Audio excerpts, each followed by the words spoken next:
the day ends. Um, I'm reading my quick book. Obviously, I still haven't finished it yet by Dwayne Dyer, but I really want to share a quick little topic with you guys, and I want to know your thoughts, right? So, right now I'm in the chapter when he's explaining the difference between synchronicity and coincidence, right?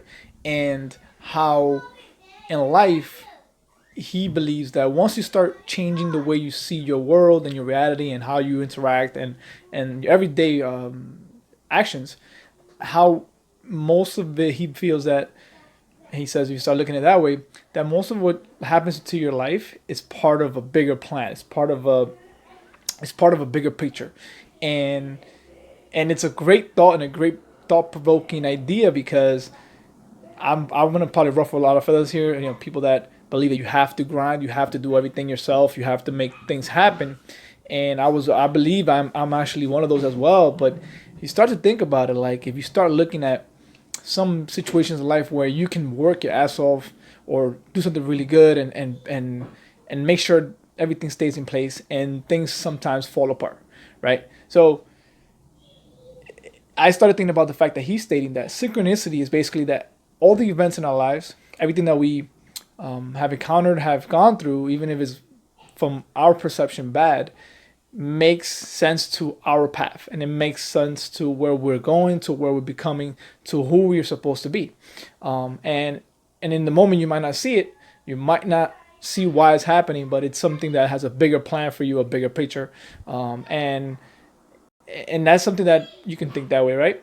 And then there's the other way that we most of us do is coincidences. You know, like, oh, that was coincidence that right after I left my job or right after I left the relationship, I met the woman or the man of my dreams, or I left my job, I got a job that's even, you know, 10 times better than what I had before.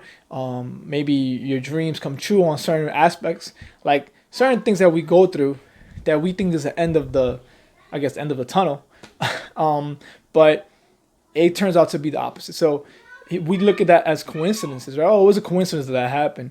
He's stating that it might be a synchronicity in the fact that it's a synchronistic event that was meant to happen only because the first thing happened. So everything is connected. All of us are connected. And the more and more I realize that, the less I take, the less anxiety I have, the less stress I worried about certain things. Because if you believe that everything is there for a reason, has its purpose, then you are a little bit less controlling over it.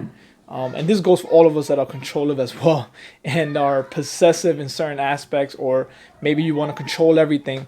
I know I'm a little bit of a control freak. So if you start realizing that everything has its purpose, that there are no accidents, then you can kind of sit back and just do what you do unapologetically, as I say. Of course, you're not hurting anybody else, but do what you do what you love, and be guided by something that's a lot bigger than us, a lot bigger than yourself.